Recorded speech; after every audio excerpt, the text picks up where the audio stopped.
This is Teachers Talk Radio, and you are listening live.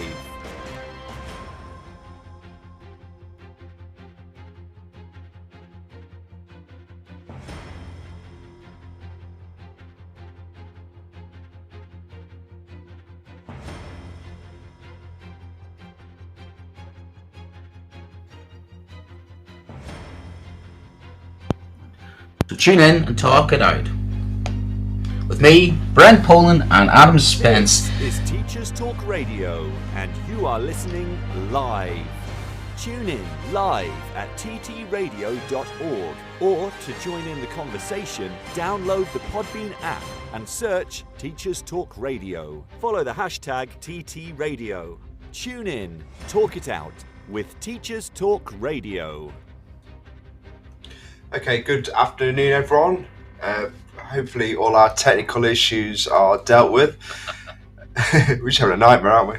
Seems better than last week, but we're still surviving. What a week. This show is brought to you in partnership with John Catt Educational, a leading publisher of books, directories, educational guides and magazines specifically aimed at forward-thinking schools in the UK and beyond. Have you checked out their latest releases? Don't miss out! Visit johncattbookshop.com to explore their full range of titles and advance your own professional development today. Happy reading!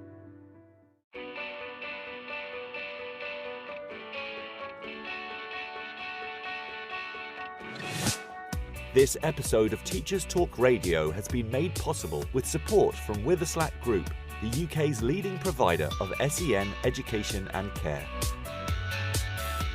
They're here to support you too through an ever-growing offer of free resources, including webinars, podcasts, articles, and events aimed at supporting teaching professionals like you. Visit their website at www.witherslackgroup.co.uk to find out more. This is Teachers Talk Radio, and this is Teachers Talk Radio News.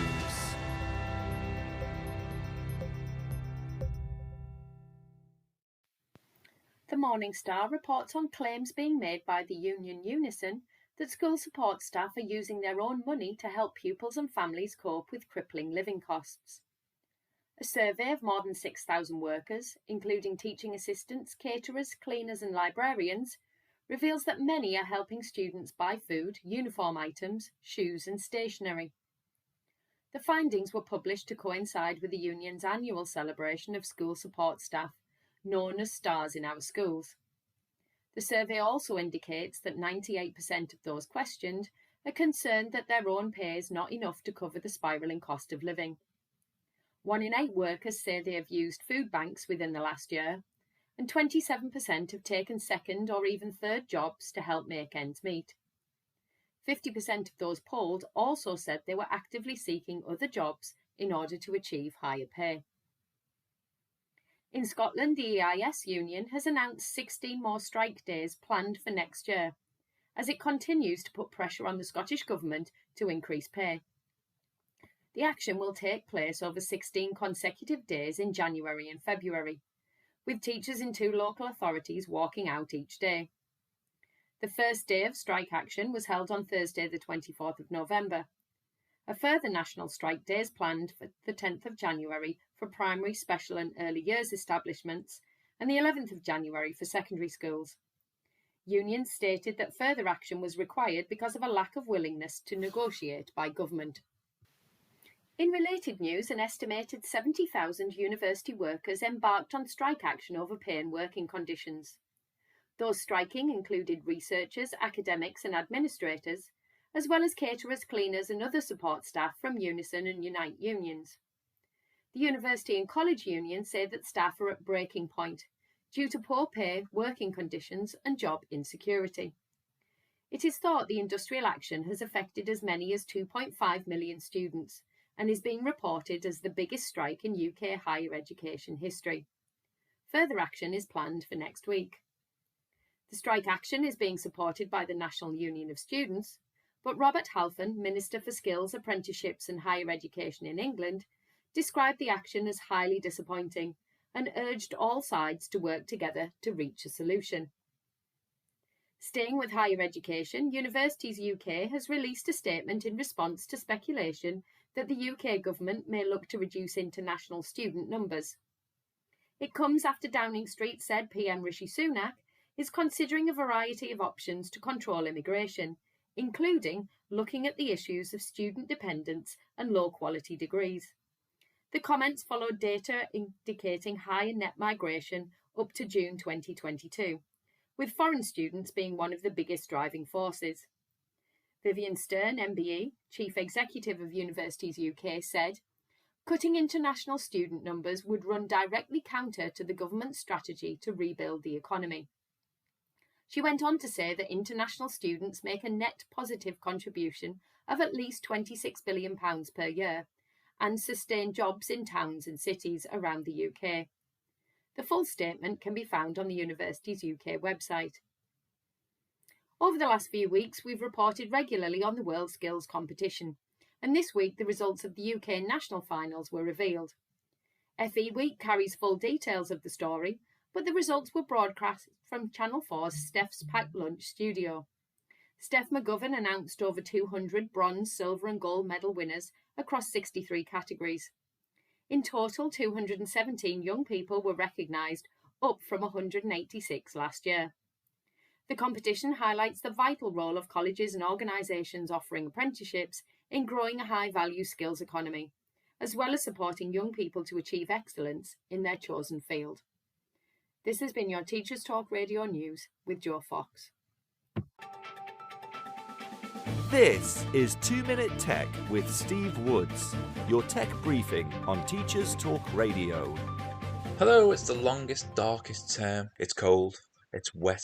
You go to work in the dark, you come home in the dark. Is there any tech out there that can help us get through this term? Of course there is! Meditation is known to give you a healthy mindset, and the knock-on effect from that is better well-being. The Muse headband can help you on your mental health journey by bringing meditation into your daily routine. It monitors your brain activity during meditation sessions, which you can view using the Muse app. The headband itself uses a sensor to provide feedback on how your mind works as you meditate, ensuring you keep your mind focused and on meditation itself, not exterior problems or thoughts. After your session, the band uses the data collected on your brain activity to provide advice on how to control your breathing better and reach your calm space during sessions. Impact on the pocket is big, with this device weighing in at over £200, and I'm not sure it'll help you block out any wet break times, but it might be something to consider for when you get home. Okay, meditation may not be your bag. How about being able to get to sleep faster? And I don't mean the go to bed and be asleep before you hit the pillow. I'm talking about trying to get back to sleep when you wake up in the night and your brain starts racing. Definitely something for the more sensible budget. At £30 to £40, the Dodo is a little device that claims to be able to get you to sleep in 8 minutes. It uses light to encourage deep, calming sleep. With a bit of further research on a popular shopping site, I found out that over half the reviews said it worked for them, and a few reviews that were negative seemed to lack perseverance. Want a free way to just vent? Instead of inflicting your day on colleagues or loved ones, why not make a journal or blog?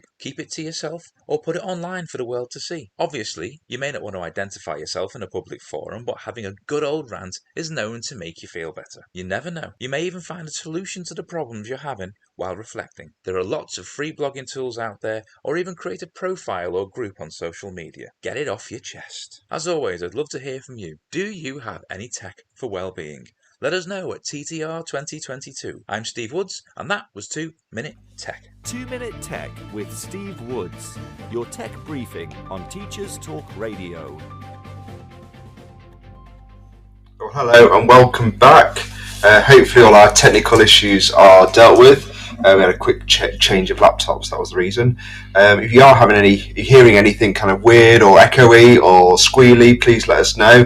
But hopefully we can get on with the show now without any kind of technical issues. I think I definitely need a meditation well-being band during these sessions, Brent. How's your week been? Well, I finally got to plant those 323s, which was really, really good. I really enjoyed that. That was something that was quite interesting to do.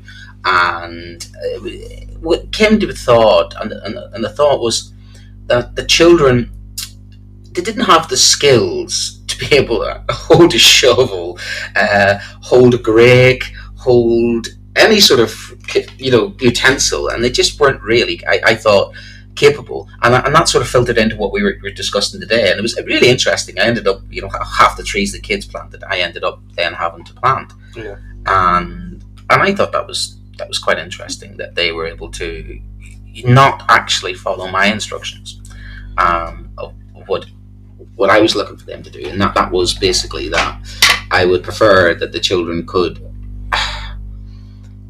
They weren't capable of following instructions, and they weren't capable of having the life skills I thought they would have. And those life skills would have been, had they done any gardening, had they actually done any sort of manual labour.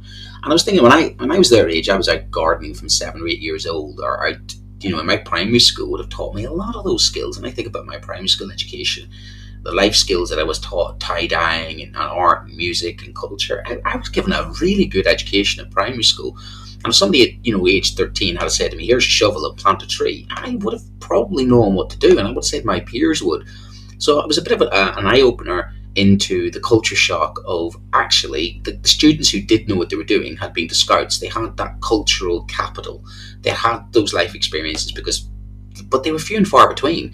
So I almost had to stop and say, this is how to plant a tree, this is how the tree roots works. And it was almost like a biology lesson, a geography lesson, a gardening lesson. So by the time we actually got to planting trees, we only got 1 tree planted, and I wanted to get 2 planted. So it was an interesting insight, and I thought it was useful as a sort of, we need to do more of this, and it feeds into what we're going to talk today about. Yeah, definitely. Yeah. What skills do our kids need? So yeah, and also thinking more about the future of education more generally. We're reading this week the future of skills, education 2030, the futures we want, published by the OECD. And in their forward, they pose a couple of good questions that can lead us on to today's show. What knowledge, skills, attitudes and values will today's students need to thrive and shape their world? And then I think the second question we want to kind of go on to is, how can the instructional systems, I guess our schools, help develop those skills, attitudes, values effectively? I think that's kind of a really important thing to think about, is obviously they go through the system, they go all the way through from reception all the way through to year 13, most students now, and are they actually kind of got the skills that we want them to have? So we're just going to play a short clip from the it was the Young Parliament, wasn't it, Brent? Yeah, it was the Youth Parliament, and it was an individual speaking in the Youth Parliament. There was a sort of comment that was made, and I think it's absolutely brilliant. And I stood as a general election candidate in 2019, and I remember standing in front of a local sixth form college. And it pretty much was just this. What this young person says was exactly what I was saying to these young people about what we're teaching them, about how we're teaching them, for what future we're teaching them. And I am so much on young people's side that I don't think they ever get asked. Everybody keeps making decisions about young people, but forgetting that their education is their education system, and they're the key ingredient. They're in some ways the customer. And yet, in business, I mean, things are moving towards market forces and everything being a business. But our customers, i.e., the children, are never asked. And I think this is a really insightful and I think very passionate speech by a young person who's going to make, I think, an absolute salient point about their education and how they don't feel that their education is actually preparing them for their future. And they get a standing ovation in the Youth Parliament. I think it'd be worth having a conversation. If anyone wants to call in, anybody wants to have an opinion on this, I'd be more than happy, and Adam and I'd be more than happy to have a conversation around it. But I agree with them. I really do. And I know some might not, but I am literally word for word agreeing with this young person. And it makes me very proud.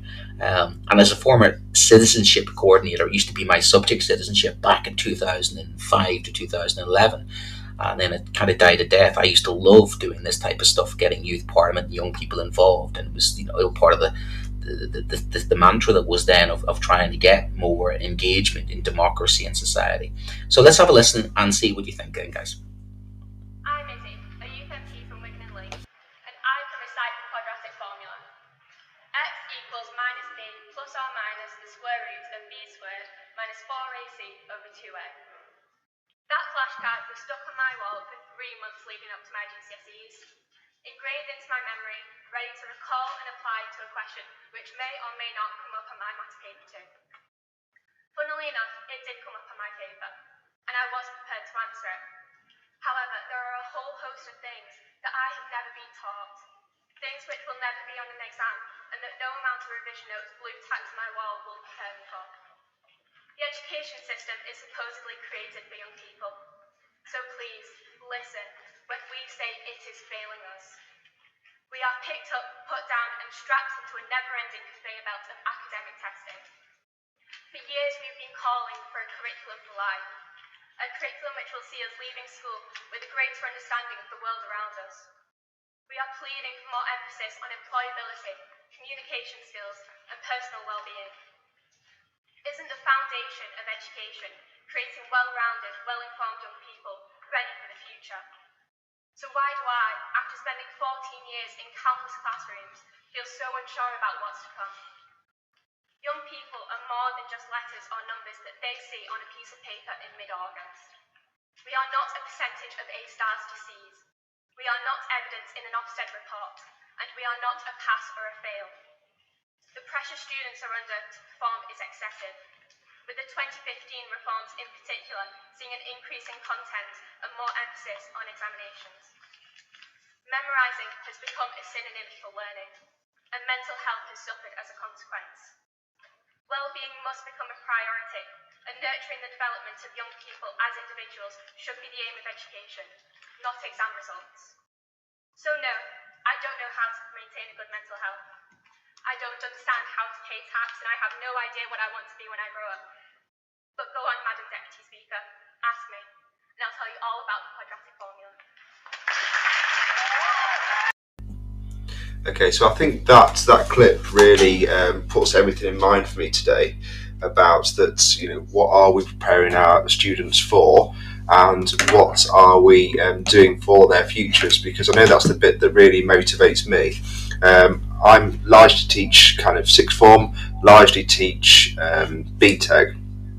So I'm always thinking about kind of contextualization. I'm always thinking of how to prepare our students for the future.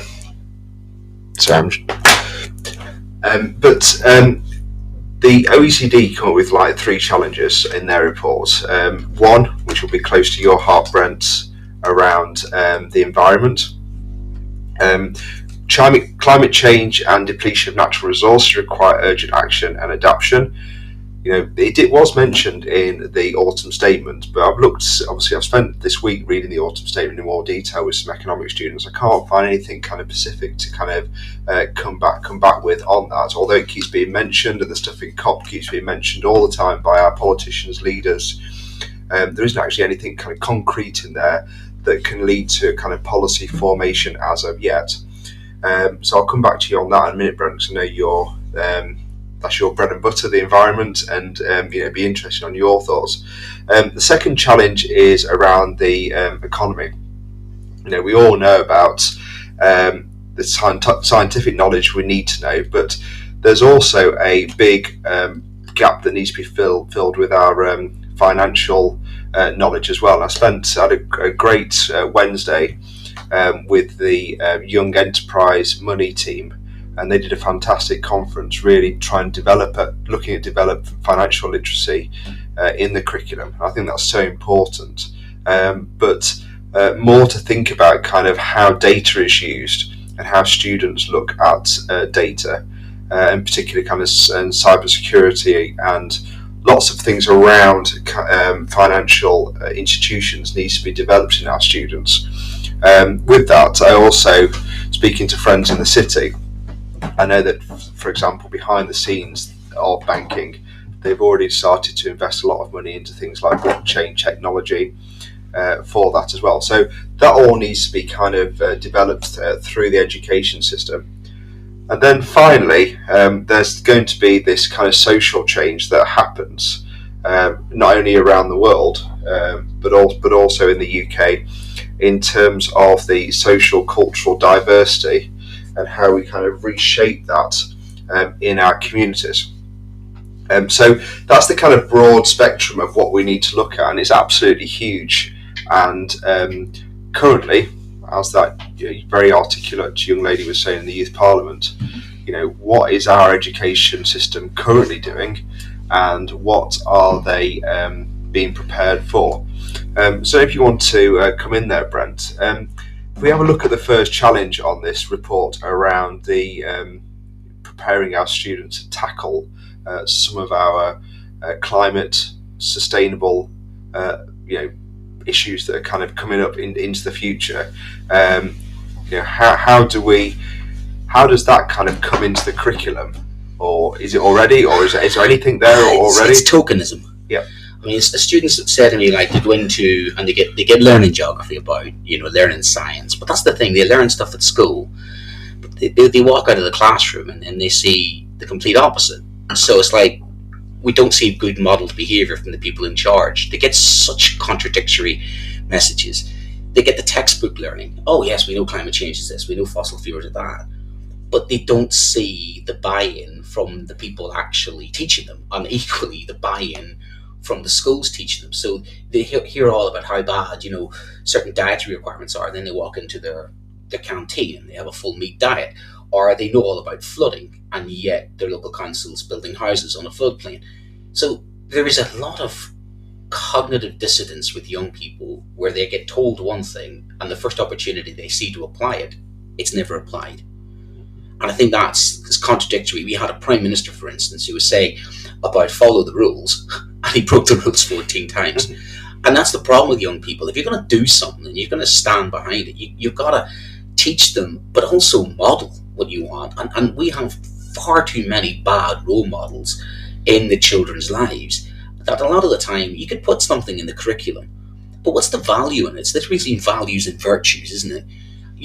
I've taught environmental stuff for years. I've taught citizenship, PHSC, I've taught sex education. I've taught these children as much as I can physically possibly teach them. But unless society's willing to change, what are we educating children for? And what worries me is it's all about the money now. Everything's just boiled down to the money. Their university degrees, it's money. It's all very cynical. It's all very game playing. And you hear that, if you don't like your job, just get a better paying job. And that's not what we need a society to be. Education's functional. You think all the way back to where education should have been at the very start. Education was first done because people put pressure on. They wanted their children to be educated in order to provide a function. It was survival. Yeah. And Industrial Revolution, it was survival because you needed, but it was also good business because, uneducated workers weren't able to work complex machines. So when you look at our education system, it wasn't set up to benignly help the masses. It was set up cynically in order to literally make sure that business people made more money. Yeah, so if we pursue the business model, because that's kind of, if that's what we need to follow to get real change, isn't there a kind of business case for developing environmental skills, sustainable skills? Costs are going up. We've got a huge energy kind of crisis. We haven't yet sort of got our own energy security in the UK. We are heavily reliant on other countries, as has been shown over the last couple of months with the Russia-Ukraine war. So isn't there kind of a business case here for students to leave school with a way of developing sustainable environmental processes to put into the businesses they're going to work for? Well, we could say to our children to be sustainable, but the marketing, the advertisement, the world they live in is driving towards buying a house, buying a car, getting into debt, get a job, pay off your university debt. We want them to buy houses from people who are older than them, lock them into a system which is completely unsustainable. And they know this. There's a massive disconnect in the generations now from young people, and I think the UK is going to suffer from a massive brain drain. It's going to suffer from a massive brain drain, and I can say this from an Irish point of view because this is exactly the brain drain that happened in my society in the 60s, 70s, 80s, 90s. The irony is, you sent me over about the population in Ireland is going to be 10 million. That's right. in less than 12 years. Because the standard of living has increased exponentially because they've embraced technology. They have an economy which is moving towards the cyber. Microsoft has got something like 80% of all its products made in the Republic of Ireland, and they changed their education system accordingly. And there's the key word: change. The last change that was in the education system was regressive. Michael Gove has children writing essays who don't need to write an essay in the future. I mean, what do they need to do write an essay in the future? They're going to be working on tablets and laptops. Yeah. And yet I look at my curriculum, it's all about memory tests. That's how I was taught in the 1980s and 90s. That's not even the best of the children, because they could go into an office. What do they need in an office? They need competency, confidence, skills, research skills, critical thinking. Our education system is geared up to some 1950s kind of grammar school-esque sort of world that doesn't even exist any longer. Meanwhile, countries like Estonia are outcompeting British students because the changes that have been made haven't really actually benefited the young people. It's league tables, it's standardization, and simply doing something more often does not increase the quality of it. And that's what we're doing. Rote learning, gaming theory, the rogue algorithm during COVID proved the point. Our examination system is not fit for purpose. Our education system has been one big giant experiment from all political parties who keep bringing in new theories, never letting them settle, new theory, never let them settle. But at the heart of it is the child. And what at the heart of it is, we need to be teaching our children for the future that doesn't exist. Automation, for instance. Where do I see any reference whatsoever in any curriculum or careers advice that says, don't be a taxi driver in the future? Because why? It's not any problem with taxi driver. That's going to be a job that won't exist. In the same way that I wouldn't say that somebody be, you're holding a video camera in the 1980s. Now people have video their own weddings. There's jobs that go out of date because the technology develops, and our job is not to educate children for now. It's to educate children for a future that doesn't exist. There was a really good quote I seen a couple of years ago saying, "Don't cheat." The best jobs in 2010 weren't invented in 2006, and we don't know the technology of the future or the problems of the future. So therefore, teach children how to solve problems rather than try and sort of teach them about knowledge, because they can find out in a nanosecond the knowledge. So why is it important that they know this knowledge? What is more important is that they know how to find it, and I think more importantly, knowing reputably whether that is good knowledge or bad knowledge. That's critical thinking. That's right, so that just brings me on to this list that Indeed have put together of the 12 skills that they think will make students employable. But I guess it's not just about being employable, it's also linked to their well-being as well, if they feel like they're putting something into society as well. There's a great book and TED Talk, and I think Google Talk as well, by Richard and Daniel Susskind. If you look up the book, I think I posted it already on Twitter, but you can pick up the book, The Future of the Professions. And it goes through lots of professions, including some of the ones you mentioned, but including some of those professional jobs such as lawyers, accountants, and that type of thing, about how they're being automated. We often think automation is that kind of the robot doing the factory work. However, algorithm and these kind of data collection type roles. So they've highlighted 12 points. One is critical thinking, which you've mentioned, problem solving. And it also says there, for problem solving, important for both studying and for practical reasons. Motivation, how to actually motivate yourself is a kind of interesting. Well, self-discipline. Self-discipline, So how to push yourself to kind of do things.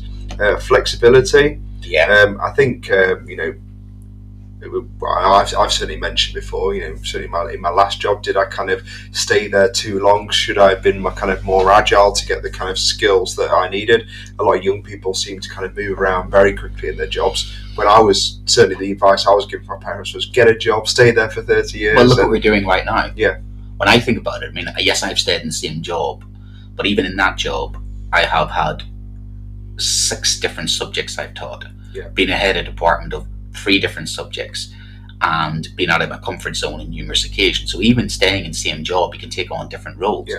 I think flexibility brings me to that word of evolution. I'm a big fan of the Darwinian evolution, but not the survival of the fittest. And I often say this to the children. It's not. I think that's a misquotation. It's the ability to change and adapt. And if I had to say one criticism of the British economy, and even I think Britain as a whole, its inability to change and adapt is costing it big time. Yeah. And I think when you look at those countries like Estonia, the Singapores, those countries have adapted their education systems to suit their needs and pragmatically ditched those things which are ideologically out of date. There has been far too much waxing lyrical, rose-tinted glasses to the good old days. I think, unfortunately, people need to have a real politic conversation about where we are in the world and also where our children are going to be, because they're going to vote for their people. And I'm only predicting what I can sense from a geographical point of view based upon everything I know about the world, about migration, about people, that many of the children who I'm teaching at the moment, their fathers or grandfathers came to this country because there was opportunities in evolution. And as soon as that stops happening, I think we're going to lose our brightest and our best. And I think when you look at a lot of the wanted down under, and you see other countries, Britain is now educating some of the best young people in the world, only to lose that skills and talent base to other countries who have better opportunities. Yeah. And we all have friends It's true. who have left in search of, they think, a better life. And that's human nature. Yeah. And unless we find a way to keep our young people here, and that means adapting and evolving and making the country a little more youth-friendly, then I think that's what's going to start to happen. Our brightest and best will just simply say they're fed up and off they go. Yeah. I think we also need to acknowledge there that we have a massive issue in this country with mental health epidemic, and in schools as well, and flexibility and the ability to adapt and change and feel comfortable with making mistakes and kind of moving forward. I'm not saying kind of it's going to fix the problem, but it certainly kind of could give students the confidence maybe to be a bit more, as you said, adaptable at certain situations. But that's life chances. Yeah. And too often in our country, too many of our children don't have the same opportunities. They get one chance. They don't get as many life chances based upon their postcode. Mm-hmm. For some children, education is the only way out. Yeah. And those children have got maybe one or two shots at it. And if they don't get those exam results, it's very hard for them. They don't have the cultural capital. They don't have the social mobility. Their parents can't buy them. I mean, I know this one happened to me. My parents didn't have the money to buy me a car when I was a student or a teenager. I only passed my driving test in my 30s. Because what did you need to pass your driving test? You needed money. I didn't have the money to pay for a driving test. So when I come out in the labour market, when I finished university, I'm up against people who had better cultural capital, more opportunities, who've been driving a lot longer than me. And a lot of the jobs I looked for required that I had a driving license. Yeah. So there already is a discriminatory, a hidden discriminatory. I didn't have my driving license because I couldn't afford the driving license, because my parents couldn't afford to drive. And why would I have driving license anyway? And there was no chance of me ever getting a car on the road. Yeah. So straight away, the labour market discriminated against me, even though my degree would be the same as somebody else's. I've had a friend who has been in television. He's exactly the same issue. He had to take every contract coming up in television, whereas some of his peers, whose parents would have enough money to back them, they could take whatever contract that they want and have 4 or 5 months off work and be looked after. And this is the problem with life chances. Our social mobility is not what it should be, and education is supposed to be the great leveler. It's meant to be the place where you get the same opportunities. But I think those opportunities, and judging from everything that's going on, and again, the evidence there during COVID was stark, the digital divide. Yeah. Some of our children have no access to the internet, and we only found out when we were asking, have you done your homework? And they've got one laptop in the house, and you realise that one laptop in the house was mum and dad's laptop for work. And you assume, everybody's got a laptop, everybody's got the internet, every child's got that. And you have those, some of those newspapers go all about how much technology certain children have. No, they don't. Yeah. That's a fallacy. There is a massive digital divide. I think it all became very complicated anyway, didn't it? Microsoft Teams is not a user-friendly, child-friendly piece of software, and I'm amazed. There's, not to kind of go too much off tangent here, but there's an incredible story this week that the Byline Times put together about the money wasted through kind of the PPE system. It just amazes me that money wasn't spent at all on technology for students, and someone developing an app that students could quickly kind of jump on and use. But point 5, which I think is an interesting one, again, think about confidence and capital and everything else, is around developing of communication skills to help express ideas both verbally and through written work. Again, we think about kind of what's going on in schools and budgets, drama, these expressive the art subjects. The art subjects seems to be the ones that kind of take the first hit. And in some schools, obviously, they don't have access to that at all. And then students, I mean, both my daughters go to a drama club on a Saturday afternoon, so they're very kind of. But that's on you. But that's on me. That's your cultural capital. If you weren't who you are, your children wouldn't get that chance. But my daughters are getting like a double hit. They're getting drama in school and an excellent provision from their secondary school and primary school, and then a top up. So they're getting a massive boost, which again is not the point, is it? The point is that there shouldn't be that. It should be universal. It should be a universal. It should be a universal skill that we're saying that this is what students need. And again, I just want to make the point as a business and a teacher.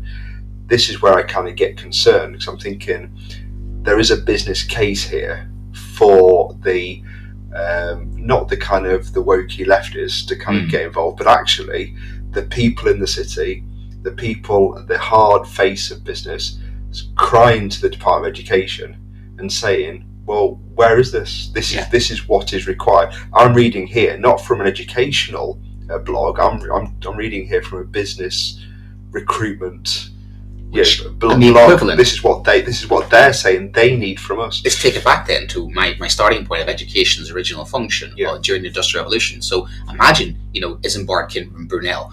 Imagine Titus Salt and Saltaire saying, I don't have a workforce. Imagine Henry Ford opened a factory with people not able to panel beat, not able to work on the conveyor belt. What would he have done? He probably, ironically, would have set up his own school. That's what a lot of industrialists actually did, didn't they? They set up, and some of the more benevolent ones set up these industrial schools with the purpose of actually educating the workforce, because an educated workforce was going to produce more and actually make more profits, pay more taxes, and that's the benefit of the whole of society. If you have a workforce that's not educated, not skilled enough, you have two options. One, you can import those skills. And here we see this week, one of their news stories is Rishi Sunak doesn't want foreign students coming over who massively bring new ideas, new culture, and new technology into the country. So no, we want to pull up the drawbridge and don't let foreign students in, which is an absolute shot in the foot, if you ask me. For not just financially, but that's worth billions to the economy. That was one of our news items. But then you have the scenario of, well, that means you're going to train our own. Well, as we've seen over the last generation, that's not happening. I'll give you one example. Careers education has absolutely died a death. Careers education was always, you could give children an opportunity to do work experience. And now it's up to individuals privately to do work experience. I did 2 work experiences at 15 and at 17, and they actually helped shape the decisions I made later on in life. My first work experience was in a school. My second work experience was in a solicitor's office. One enthused me with a job I might want to do, the other one put me off. I don't know, I let you figure out which one was which. But that's the thing. I was given 2 weeks of work experience where I literally had to figure out what the real world of work was like. It actually made me come back in and focus my attitude. And that's the thing. There's no investment in that any longer. Where's the careers advice service? That's been cut. Where's the funding for sending children out to do work experience? That's been cut. But a lot of schools now are under exam pressure that much. Can they afford to have children out for a week or 2 doing work experience? So everything doesn't seem to be working towards actually helping, not just employers who are screaming at us saying these children don't have life skills, the same way that I'm saying they can't hold a shovel. Prince Charles got involved in this one recently, didn't he? And there was he's saying we need welders of the future. We still need people with old style skills. And he was lamenting, wasn't he? We don't have tanners, we don't have welders, we don't have... And you think these are some of these jobs actually will be eternal, and your society needs them. I mean, if your society doesn't have them, then you're left with one other option. Bring people in, and you won't like that. I picked this up from Alexi Sales' podcast the other week, and he was talking about, so when it had been maybe mid-80s, there was these kind of centres set up that you could do really specific skills. Like I think there was an arts school, and there was a kind of there were centres that do this. It was all YTS, wasn't it? Those types of things. So it has happened in the past. That's what I mean. We have. It's not like we have to reinvent the wheel here. We just need to kind of go back to it. Look at these skills, really kind of digest kind of what students need, what teachers want to do, and what the business wants to do, and tie all this together. It's like a Venn diagram that seems easy to put together, doesn't it? But schools currently are kind of way off they're like miles away from this kind of. Because we're following the Govian agenda, and if we don't, Ofsted come in and beat us with a big stick. Yeah. And and now I've changed all my curriculum to be knowledge. The kids are overloaded. Yeah. I'm looking at the children who do 11 GCSEs, 2 exam papers, yeah. and they're saying to me, "You've got your exam technique. Science has got theirs. English has got theirs. RE's got theirs. DT's got theirs." And they're looking at me going like, "How much actual information they have to remember is unbelievable." Yeah. We are overloading them, and then we're going, "Oh, these kids these days." And you think they need to know less than I knew, because I needed to know it, because me finding the information out was more difficult. Therefore, I held on to it a lot more. They don't need to know. They can find it out. It's more about what they do with it. And yet, we've done away with coursework. Coursework would be perfect for fostering independence and creativity. No, that's gone. So I think we have to acknowledge that a lot of the changes that were made, as that young girl was saying, is that she doesn't need the quadratic equation, rote learning. You can see, in fact, she proved the point. I tell you what she proved, is that her herself, what she was able to do there, that confidence, all that thing that young girl stood up and there, her taught in maths had nothing to do with that. It was her abilities that were more there, her soft skills that were more important. And the problem is, those soft skills are so overlooked, because the important thing is the results. The important thing is the league tables. The important thing is, have you ticked the box? And it's grinding me down as an educator, because what's the function of me as an educator? It's to pass on my wisdom like some little Yoda to the next Luke Skywalker, you know what I mean? Yeah. That's the thing. What are teachers but people who pass on wisdom, skills? I think we've lost that. I think we've become factoried. Yeah. Ironically, in a post-industrial world, our education has become more industrial. Yeah, I mean, there's all those kind of pictures, isn't there? Like, there's memes every so often where it shows a picture of a kind of Victorian, tailors or whatever, and the school classroom, and how we kind of got them all kind of laid up. So yeah, I mean, it's really interesting. I mean, I kind of thinking about kind of my own daughters, kind of how they communicate now. It's largely through kind of text and voice message. They find it very challenging to make a phone call. Very, very challenging. In fact, we were pulling teeth. On the way back from the train station on Wednesday night, I called the landline, and that had to be explained in the first instance. What's the landline? Because I couldn't get through to any of them because they're all on kind of YouTube and whatever. It then kept going through to voicemail. So I managed to get through to my daughter through WhatsApp. It's so complicated. Just to say I'm coming home, and I said, "Can you just make sure the landline's put on the hook because it keeps going to the answering machine?" And I had to explain what a landline was, what the phone was, how to click it in, and what all these different things to eventually kind of get a phone call. It just wasn't worth it. I should have just done a text, because that's ultimately kind of what they want. They want a very short, instant hit of a message, and all this kind of setup. So again, thinking, what are we teaching sometimes? I mean, it's, again, just to read from the books, I think it's really important. Effective communication skills help students learn and work effectively in groups as well. And I think that's another thing about linking it to kind of mental health, and also how you see yourself. Sometimes students might end up in their first place of work, or on the first work experience, you said, or on an apprenticeship, and actually have no idea how to communicate with other people. And we go through this a lot in schools, and I've just gone through it because we're doing a unit on customer service at the moment.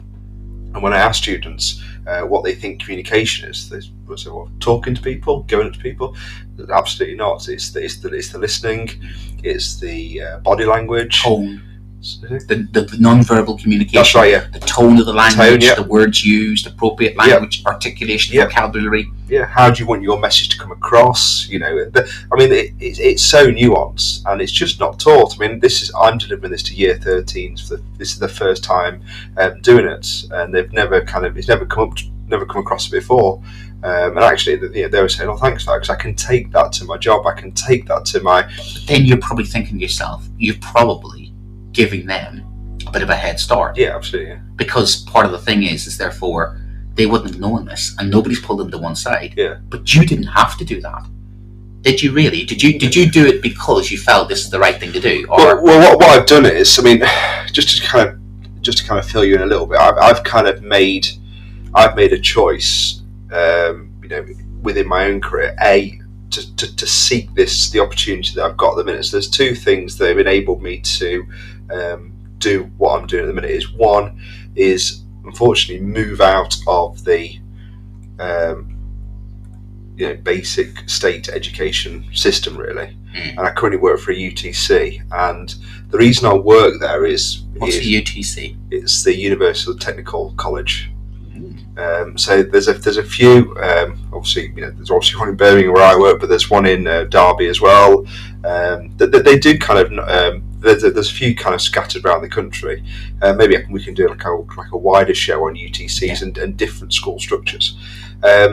But what it enables me to do is contextualise everything, and we have huge links to industry, and part of my job. Obviously, the one in Derby would connect it to the industrial complexes there. That would make sense. Yeah. So part of the first thing I got from a lot of other staff as well, my family, are you on a jolly today? No, I'm not on a jolly. I'm seriously working hard. I think they saw pictures of the buffet and stuff that I put on Twitter. It was a very nice buffet, and I thank the Young Enterprise team for putting together an absolutely wonderful buffet.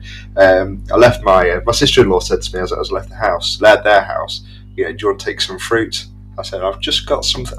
I think I'll be all right today. I think they'll put on a bit of a spread. And my God, when I got there was granola, there was chocolate. Hold on a second. So this is where the money in education's going. This is why I've got no glue sticks. That's why you've got no glue sticks, yeah. But right there, as soon as I walk through the door, I'm hit with HSBC, NatWest, and what I was able to do during the day is book sessions with them so they can come into school. Now, I'm in a very unique position because I basically have a Wednesday afternoon where I can largely dictate this stuff into the curriculum. I wasn't able to do that at my previous place because I was teaching, 420 students. And I'm not criticising necessarily that model, but that just wasn't for me. I wanted to make a career choice to do this, and so far this school's allowed me to do that. However, I know that I'm unique. Unless someone can kind of come in and say that you are a similar place, it'd be good to know kind of what other people's experiences are. But that Wednesday afternoon, I can say we are going to do a workshop with NatWest, HSBC, HMRC, which would come into schools and teach that kind of literacy.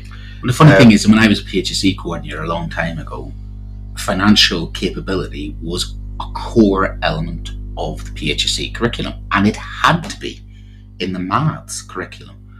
But that died a death. That was 50% of. They made financial capability a major thing in the previous curriculum, and it just disappeared. And you think to yourself, and again, the youth parliamentarian there did mention, doesn't know anything about VAT, doesn't know anything about tax. Mm-hmm. When I come to teach, for instance, the Wall Street crash or the Great Depression, I pretty much have to do an economics lesson. The amount of times I have to do an economics lesson in both either geography or history, it's unreal. And then I think to myself, hold on a second, there's a whole department there that has hefty percent of the curriculum called mathematics. And I'm not having a go at maths teachers. I think they're amazing, and I think their subject is difficult.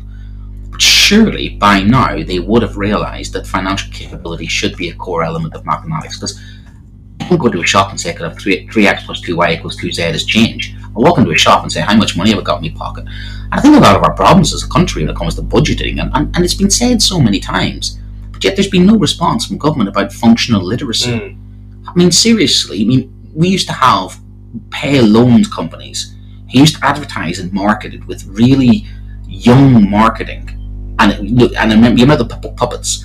And those companies went bust, but eventually they were driven out of the market. But for years, they targeted young people. Because young people didn't know that 3,000% actually meant how much money they would be paying back. And they preyed upon the financial illiteracy of a lot of children who in one way are highly intelligent, but another way had no idea about interest rates, mortgages, debt. And that's the problem is, again, there is a massive gap between the reality of the real world out there And the reality of our children, of what we're educating in school, there is a massive difference between life skills and competencies and life competency. And I think especially for some children with SEN needs, when we talk about independence with children with SEN needs, they really need to know more than most. Yeah, that's right. Yeah, they need more support. Absolutely. Yeah. And yet you look at what we're trying to do in school, there's not a curriculum there that actually helps some children when it comes to functionality. Yeah. And again, we are sending these children out into a world that isn't very kind to them. And it is very competitive. Yeah. And some have advantages. It does have that Darwinian, the nasty side of the Darwinian. And, and I can see it from a kind of, a cold business, sense. These are costs, and does that business have the time, the resources, the finances to develop, more vulnerable students? And that's why I end up getting lost. The Phantom Salad Dodger's been on, which is great. Thank you for getting in touch, saying let kids choose to drop certain subjects and bring in more common sense lessons. I agree. And he's talking about kind of life skills.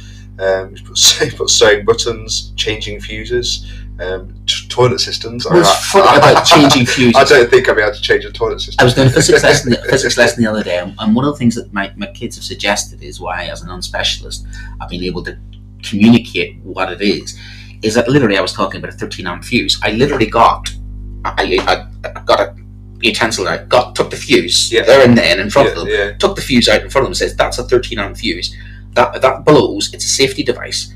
And literally they did not know what fuses take what. They didn't know what a 13 amp fuse was at age 14. I think to myself, gosh, I knew what a 13 amp fuse was at 14 because my dad would have sent me to the shop and said, son, go down and buy 13 amp fuses. I would have, but that's, and when they start a conversation, they go in the car. Yes, the one that goes in the car is different. And I thought, these children have never seen, some of them have never seen a fuse in their life. And then, of course, I went off on a tangent because I tend to go off on a tangent sometimes. And I says, okay, do you know the inner workings of a plug? So guess what? Not a chance that they know the inner workings. So then it leads me at 14 years old. If they're home alone at 14 and something happens with a fuse, that's actually a safety issue. And there's instances of some young people wrapping, and I did Google this, wrapping tinfoil around the fuse to create a breaker. And you think that's actually a fire risk. People do that, and you think this is actually a safety issue sometimes. And that was me teaching a physics lesson where I was talking about a fuse, and the children didn't know anything about a fuse. But what did I assume? That they'd have some functional, at least basic knowledge. Half the students there had never seen a plug before, and from their point of view, the plug is wired, the plug is there, they wouldn't know what to do and how to rewire a plug. I think to myself, my parents weren't health and safety conscious, but I would have been messing around with a plug when I was 11 or 12 years old. Trying to get the butter knife. How to open a plug without using the screwdriver, without destroying there's certain art forms of things that you have to do. I will give a safety note here. Don't start sticking stitching utensils into devices. No, I'm still here, alright, so Here's a question, just throw this one out there. Are you allowed a toaster in your staff room? There are 2 toasters in our staff room. I made sure there were 2 toasters in the staff room, and they're all pack tested. But that's the other thing. I made sure there were, and 2 microwaves, and I made sure they were pack tested as well. So now I always make sure things are pack tested because that's important. Right, thank you for that, Phantom Solid Dodger. And if anyone else would like to get in touch, we'd love someone to call in. We just want to kind of test it out, really, more than anything. And also, it's one of those things, isn't it? We just like to know that we're just not talking to ourselves here, which is good fun, and we enjoy it. But it'd be great to hear from the wider teacher public. That leads on to team working.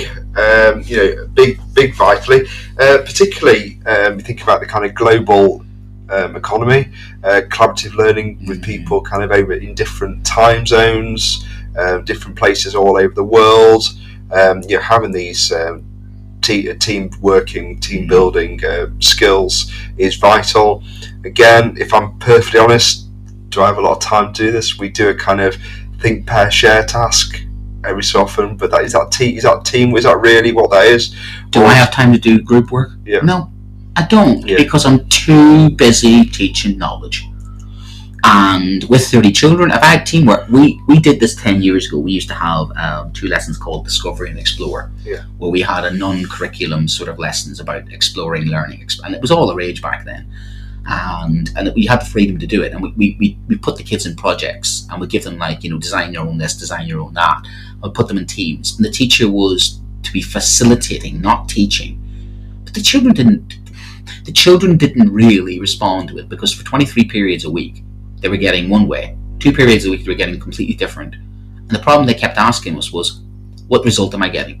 What's the end product? They wanted to know what level they were working at, because they're so conditioned now to go, tell me the result, tell me the level. And it really failed, because if you're going to do that, you have to embrace that all the time, because otherwise the children are just used to where they're taught, and the way they're taught is product now. It's end result. What's the grade? What's the grade? What's the grade? Am I doing well?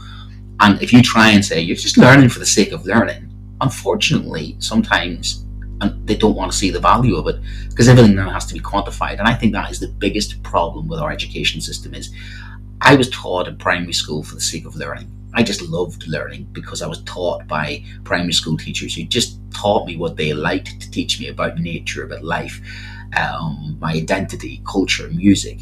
They were free to do so. And I think the problem with our curriculum is it's too prescriptive. It's not enough freedom. And I think that leaves a lot of teachers. If you think about what I like autonomy. I like to be knowing what I'm doing is making a difference. The problem is we are so now just basically league tabled. And I think that's stifling creativity in the classroom. Yeah, I think the issue is trying to maybe think about methods that these can be quantified, because to make change, you've got to first work within the paradigm that you're in. So if the system is to quantify everything, is some of the answer to these things, how do you quantify these skills just to start that ball rolling? I mean, there's two things. Is that possible? And secondly, how do you do it? Well, here's my conundrum. Yeah. I can produce well-rounded, fantastic, confident young people, but I'm judged on exam results. Mm-hmm. And here's my conundrum. Somebody will call me an inferior teacher because the league tables will say so. But those children themselves will come up to me and say to me, thank you for the education I've received them. And you know what? I'm going to say it. I don't care who's listening. I would rather take those children, setting them up for life, and me taking a hit on my exam results. Yeah. Problem is, we're under a lot of pressure these days as teachers to get exam results at all costs. That links into mental health. I would not break children to get exam results. And I think too often we are, as educators, caught between the really difficult place of trying to broadly educate our children as best we can with all the skills that we want to give them and imbue them with a love of learning, while also being shackled by exams which are unfit for purpose, not actually healthy to the children. But that's the system we've got. And it's really a difficult, and that's what's driving a lot of people out of the teaching profession, because I didn't go into the teaching profession to see children cry of a 2-hour exam that they just can't access. Not because they're an inferior child. They're not, because what they're being asked to do is not actually fit for purpose. They're not the problem, our children.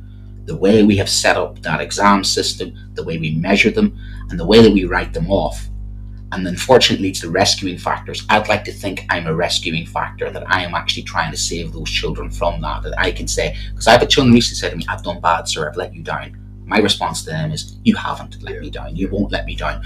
In the same way that when I feel my 11 plus 11 years old, I may have been a failure then. Fine, I was made to feel like a failure.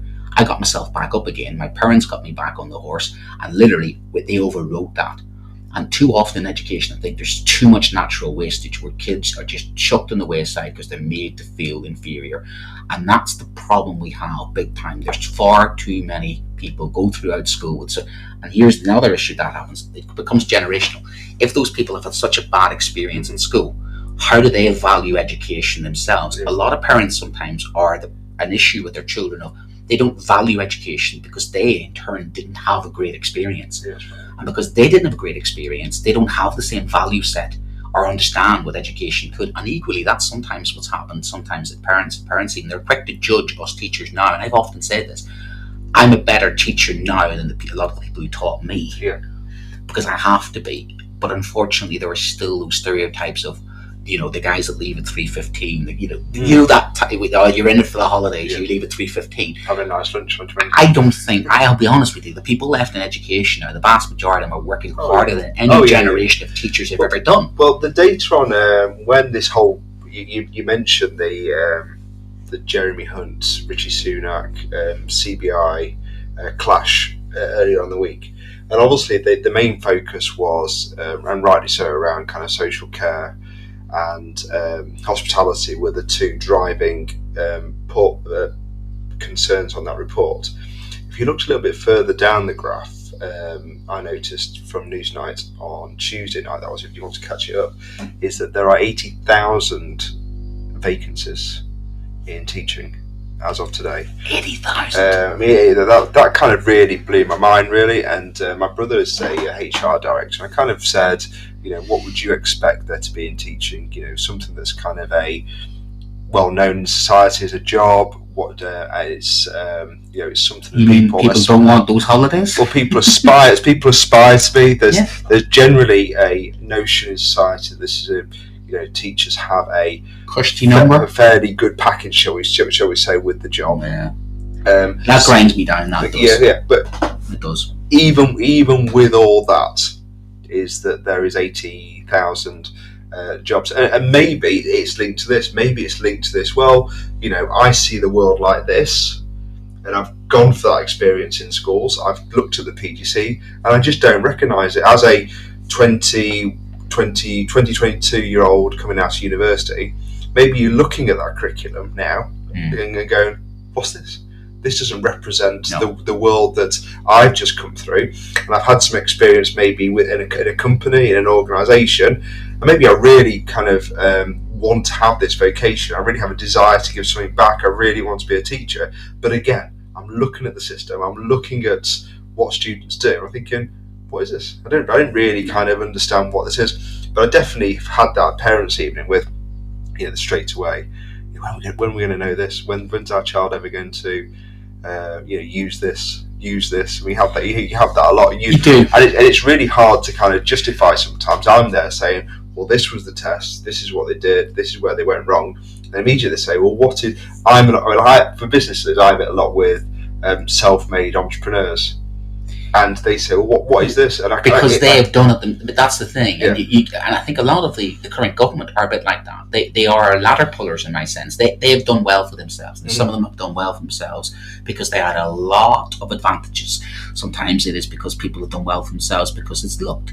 Or sometimes it's right place, right time. And I'm a big firm believer in making your own luck and being proactive. And you said motivation. For me, hunger, fight, desire. I use the word not just motivation. I use fight.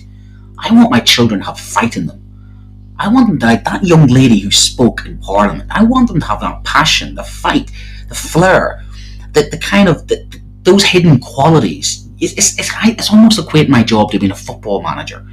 What player do I want playing on my football team? Somebody with a lot of talent, yeah, but somebody who's going to train every day. Somebody's going to be humble. Somebody's going to work well with others. It's exactly the same.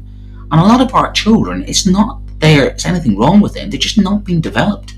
They're not being pushed in the right directions because everything is about the end product, about the end results. And unless they measure up to those results, there's a huge amount of expectation in some of our children. And they are suffering. Mentally, they are suffering because they have to. Because some parents, and I don't blame the parent because the parent just wants the best for their child, but they're so pushing these children beyond. You must get your exam results because they know the world is difficult out there. They know the Darwinian thing. They know how difficult it was for themselves. And they're trying to pass on that resilience. But resilience has to be earned as well. People have to learn to sometimes feel, which means parents have to sometimes say, my child didn't do well this time. Everybody's looking for a reason for it. It's like the child doesn't do well. It's the school's fault. It's the teacher's fault. It's the parents' fault. It just may not be the right time. It wasn't the right time for me when I was 10 years old. It was definitely the right time for me when I was 16 years old. We aren't allowing students to develop. We are becoming far too judgmental. Far too judgmental. And these are children we're talking about. And I think that's not fair. I think it's not fair on the children because the system now is just all about the end product. It's all about the result. It's not about the journey. A child's education should be a journey from 4 to 22, 23 years old. Yeah. And it's not any longer, because if you take that child's journey, there's no consistency across the range, or there's no standardization. It is up to the parents and the child to navigate an education system which is an absolute minefield. And it's difficult for parents to know what is best for their child when it constantly keeps changing. And I think that's the problem with the UK system. It's too political education because it's constantly being messed around with.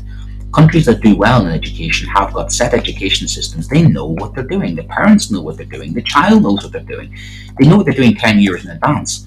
Whereas we're like, oh, new exam system, new way of doing things. We'll have to train you up. We're almost sometimes, constantly experimenting and moving around. And I think that's unfortunate. And even now, we're trying to go, we've made a mistake of sending far too many children to certain universities. Now we need people with more skills. So we're now going to go back the other way. Now that's got to filter down to schools. And then that's got to be, okay, that's going to take a couple of years to embed. We're just constantly shifting around because people keep changing their mind. We need to decide, like they did during the Industrial Revolution, what is the purpose of our education system? Prepare our young people for the world out there. Not just the world of work, but the world out there and the world of the future, which is what our topic's about. Yeah. The world of the future. And at the moment, I think we're living too much in the past and too much about what the world used to be. And I think the competitor nations, and nations that are ahead of the UK in educational league tables, don't necessarily send their children to school more often. Yeah. Here's a strange question then. Obviously, we're talking here, and we're talking about, we're thinking about this now. Do you think that A lot of teachers are thinking like us, and B, would they have the skill set to deliver this change? I think teachers are able to, because as I saw during COVID, I saw all of us all go on Teams all of a sudden. I was never as proud of my profession as my profession during COVID. Yeah. And how we resiliently stepped up, got in there and did our best. Mm-hmm. And despite the lack of advice, the lack of help, the lack of money, I think we jury-rigged the system to do our best under those circumstances. I think that's why a lot of us are angry now, that we're sick and sore and tired of patching things up. And we don't have the resources, we don't have the support, we don't have the ideological backup, and we don't even get a thank you for it. And that's why how I feel at the moment is like, why am I busting a gut and putting my life force into an education system that just basically works against what I'm trying to do? I'm trying to do Carol Dweck. I'm trying to change children's outcomes. I'm trying to enthuse them and motivate them. I'm trying to override deindustrialization. And yet what I'm getting from children is that it doesn't matter, because certain parts of society have written them off. And I think that's the shocking thing. I'm a working class lad myself who grew up in poverty during a war situation, but my school facilities were a lot better than what I've been teaching in the last 20 years. And I think that is absolutely shocking, that the British education system is not what it should be. The 5th or 6th wealthiest country in the world should have the 5th or 6th best education system in the world, and it doesn't. And they can blame everything they want, but it has to be a root and branch, almost a real deep look at why we are not preparing our young people properly, because we are trying to treat them like they are data and product instead of treating them like young people. And I am tired of the media portrayal of young people, the snowflake generation, the way that we round upon them, the way they're talked down to. If I was a young person right now, I wouldn't say that my motivation would be very, very high. You're more likely to get a news story about young people doing this negatively. When have you ever seen some positive news stories about young people doing fantastic? Like that young girl standing up in Parliament. Fantastic. They're trying to stop young people voting with voter ID. They can't get on the property market. I am so with them. I think their generation is getting what? They're getting climate change, and they have done nothing to contribute towards it. And then when one or two of them try and do a school strike, they're then told, what's wrong with you? Get with the program. Yeah. I think, unfortunately, maybe the numbers aren't right with young people. My generation is more numbers. The baby boom generation, I think a lot of the baby boom generation have forgotten who they are. I think they've forgotten the education they got for free. Yeah. They got to go to university for free, and they got to choose whatever degree they wanted, whether it was golf course studies or Klingon, whatever it was back in the old 80s and 90s. They got free university education. Our children now don't get any of that. They don't get any of that. They have to pay.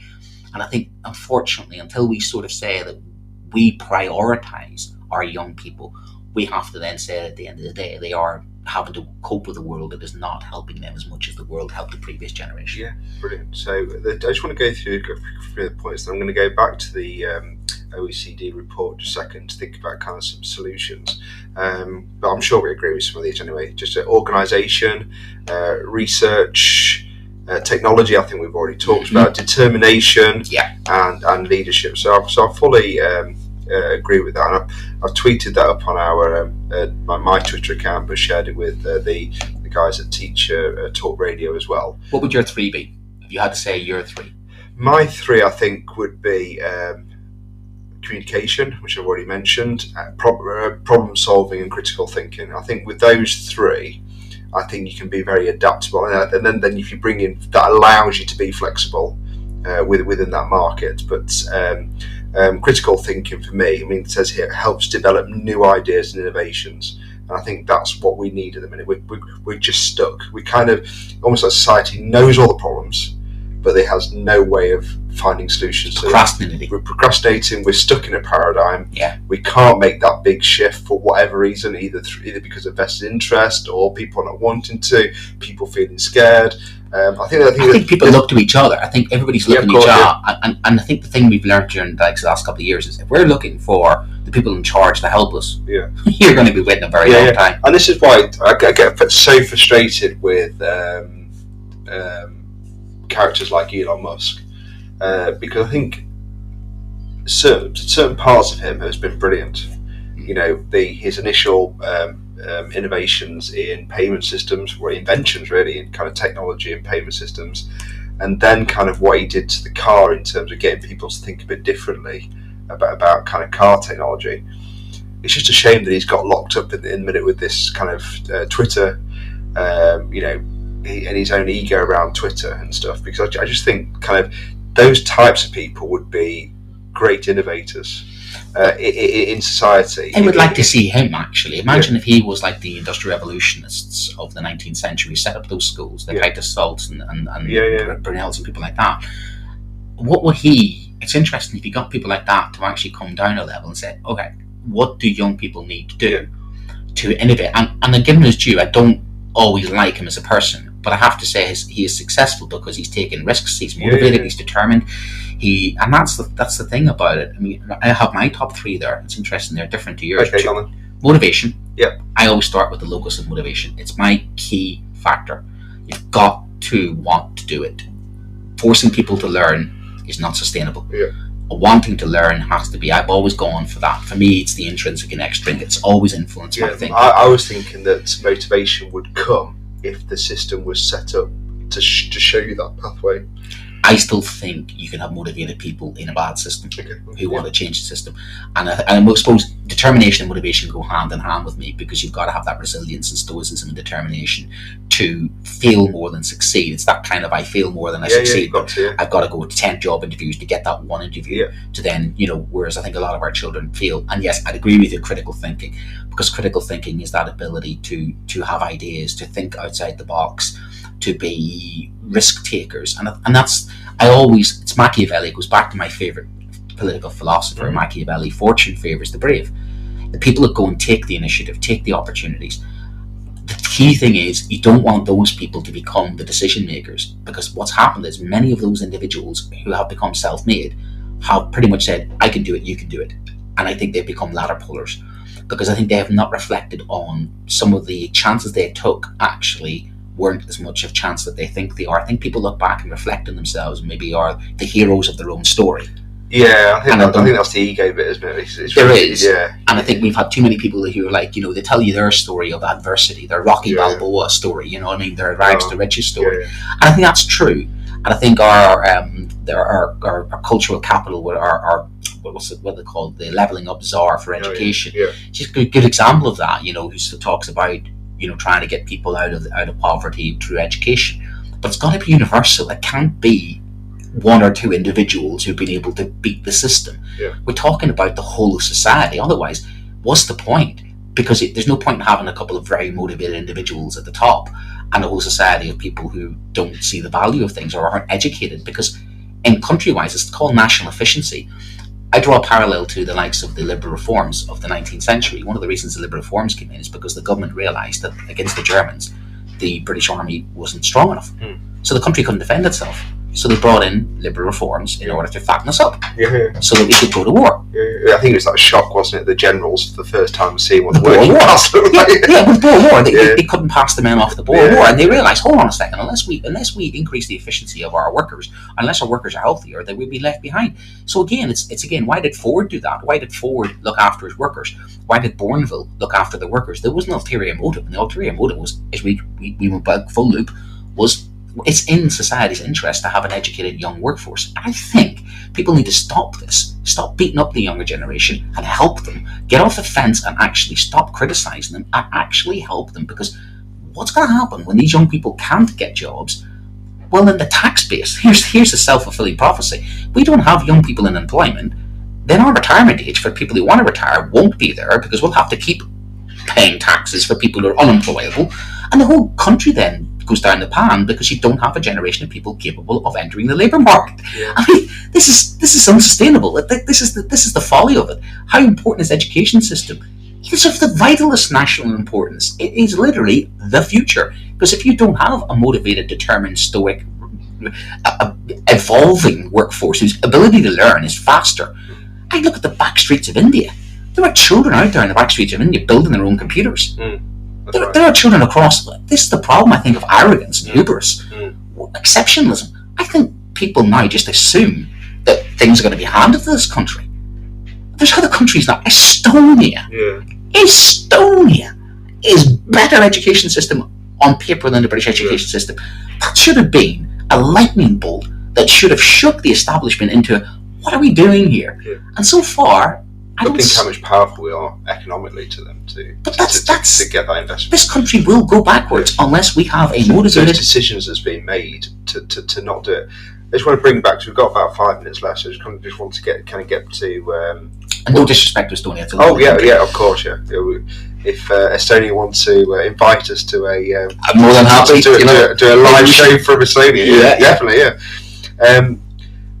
They talk about kind of in response to these challenges. Then they set out the steps to kind of try and fix this. They're saying so to give student agency, that there should be a curriculum designed to motivate students, which I think that we've said to use kind of prior knowledge, action, volume, rigor.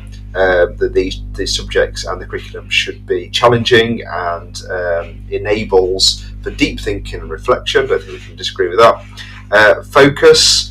They're saying here very interesting to what was mentioned from the Phantom Salad Dodger around narrowing the curriculum a bit more, which I think is interesting, into fewer topics but going to greater depth. Into fewer topics. But maybe this is one of the things I was talking that really. But I think then that's a bit like what we got. I have 7 GCSEs to my name. Yeah. But I'm able to teach GCSE physics now because my GCSE physics from the 1990s is probably halfway between A level. So when did you do yours? About 95? I did mine 94. I finished my GCSE. So I'm 97. So by 97, I've got 10. So I could have done. Here's the thing: if I went to a grammar school, I could have done 11. Yeah. In fact, my grammar school wouldn't let me into the grammar school because they required 8 GCSE passes. I only had 7 GCSEs, and therefore they took me on a 6-month probationary. If I had failed, this is talk about life chances. Yeah. If I had failed 1 GCSE, I wouldn't have went to the grammar school. If I went to the grammar school, I wouldn't have met probably my politics and history teacher, who was beyond exceptional, and I would say life changing. And that put me in a different direction. And it's just when you say about marginal, I often think about certain things in life where you have those life chances. Me sitting down and my friends are all out partying and doing my GCSE studying got me the 7 GCSEs. And yes, French. I somehow got French. You try and do French with an Irish accent, they'll tell you, bonjour, ça va, ça va bien. It doesn't work. You know, it's just terrible. And you try and get... I'd like to see a class of that in Northern Ireland. What? French. But this is, I always do this to the kids when we do their French cover lessons. Like, do you not realise that you say French, you have an East Midlands language, and you know the word for being annoyed in East Midlands is mardi. So, the word is I'm mardi today. It's like I am Tuesday in French. This doesn't make sense language sometimes, but they really digress. But that's what I mean. I wouldn't have had that opportunity if I hadn't have got all those GCSEs, all 7 of them, that changed my life chances. So it does go down to that sometimes, the right place, right time. But I only had 7 GCSEs. I got an 8th in European Union Studies, so I've got a GCSE in EU Studies. That's no good now, is it? Well, it is. If you want to say it, no, is. we're not. Listen, Is that we're not. how could I not? No teacher, no politician, nobody is allowed to talk about that anymore. Yeah, okay. It's done. Off the list. Okay, we're never allowed to. We can't. But I still have GCSE in in year. I can tell you who joined the European Union, what year, and I can tell you about the common market. So yeah, I have specifically got a GCSE. Some of my friends, the grammar school, they got an extra GCSE, and some of them actually, this is relevant. They actually did a GCSE in road traffic studies, which basically, get this now, talk about what we're talking about. They talk about the moped and they start doing their driving theory, and they were like riding moped. Now of course a lot of the boys took it because it was boys grammar. A lot of the boys took it because it was they got to ride around the moped. But ironically, I go back to the whole driving test thing. They literally got, and some of those were going to get the driving test because they had dads got cars, etc., etc. But school was teaching them a functional skill, and we all joked about it. But the funny thing is, they ended up getting, their driving theory through school, which now I realised that actually was a lot more valuable than I first realised at the time. I thought it was going to be a DOS around the riding moped. I thought European Union Studies would be more valuable. I'm not saying it wasn't, but it was an extra GCSE that I got, and that's the difference, isn't it? That was something that was something that I think was a good idea now in hindsight, because that was something that was practical. The boys got a GCSE in road traffic studies and they learned about the road theory. So they were learning something at school that they apply, and some of them were doing a driving test, so it saved them money on a driving test. So that's a good example of teaching something vocational. Well, good. I think we should wrap up for today. Just while I'm here, my computer's just flashed up the football scores for today, and this Group E, wow, Costa Rica have just beaten Japan. So this is unbelievable. So they've all got 3. They'll all have 3 points if Germany can get a result out of Spain tonight. And I think in other breaking news, we might be coming back to live next week with Matt Hancock being the jungle winner. No. Oh, no. Yeah, I think it could be happening. This is why we need to teach more democracy lessons in school. So, I mean, a couple of things. Yes, we're obviously sponsored by with the Slack group, and they're a leading provider of specialist education and care. They need more people like you to achieve even more. And at Withers Slack, you'll be given some resources and support you need, offered a clear path to career progression, and you'll be rewarded with some of the best salaries and benefits the industry has to offer. Withers Slack currently has some fantastic career opportunities, and you can find them at www.witherslackgroup.co.uk/careers. We've also got a new sponsor in John Catt and John Catt Publishing, and one of the great books that's going to come out on that is Bridget Knight's book, which I was hoping to have a look at, but John Gibb's going to present about that. I'm going to speak to Bridget herself about values-based experience at school, so look out for that podcast and that Teachers Talk Radio presentation from John Gibb, which would be fantastic. But John Catt Education is in partnership, and it's a leading publisher of books, directories, educational guides, magazines specifically aimed at forward-thinking schools in the UK and beyond. So please check them out. You can visit them at johncattbookshop.com, and plenty of good titles in there. And again, we'll have some guests on from John Catt Publishing and some of their publishers to basically have a go at. And that's definitely one that I'll be tuning into with John when he's speaking to Bridget about values in education. What else? Well, if you want to become a presenter become part of the assimilated board, which is Teachers Talk Radio, you'll be added to the rest of us, a diverse bunch of volunteering and education that's across Europe, actually, and we're the only live radio station for teachers out there, it seems, even globally. So we've gone global now. Then please drop us a line and see can you join us and add to our diversity. Lucy is doing a really good show, co-hosting on Tuesday, about what you would do if you had £50,000 in education. You're given £50,000, what would you spend it on? I've already put my bid in for glue sticks. Glue sticks. Apparently, I put this online, and one of my colleagues put up and said, "You of all people, glue sticks." I keep using another colleague's classroom, and apparently, a few glue sticks gone missing under my watch. So they were suggesting that maybe this bid for the £50,000 glue sticks was to replace the ones that have somehow gone missing on my watch. Sorry. you know who you are, PB. Okay, so last thing to say is thank you to Adam, and next week hopefully we'll be bang on time. We've just run a little bit over because we started a little bit late today. This has been a Teachers Talk Radio presentation with me, Brent Poland, and myself, Adam Spence. And follow us on Twitter. I'm at aspence81, and you are at Brent Poland 1. Wow, you got one. Yeah, I'm the number 1. The only one. Well, there is another, actually. He was a Canadian soldier, sadly, who died in Operation Enduring Freedom in Afghanistan, which is ironic, because I'm teaching about that, ironically, about myself. And some of the kids come in and say, Sir, you died in Afghanistan. I went, really? I've not been in Afghanistan. And apparently there was, sadly, a Canadian soldier with my name. Okay, so tune in next week, and Brent will tell us about the other Brent Poland out there. If the other Brent Poland could call in, and maybe that could be a... I've got such an unusual name. I can't get away with anything, actually. But that's just all part of having two names that don't normally go together, and especially when you're a geography teacher as well as a history teacher with a name like Poland. I always find it hilarious that people think I'm connected to the country of Poland. I am not whatsoever. I am from Ireland. I'm teaching in England, and I have a name called Poland. And I teach geography and history, so that's probably as interesting as I'm ever going to get. What I'd like to say as well is please catch us on Podbean, Twitter Spaces. You can download us anytime, and any of the other shows on Teachers Talk Radio. So next time, tune in and talk it out. Thank you, goodbye.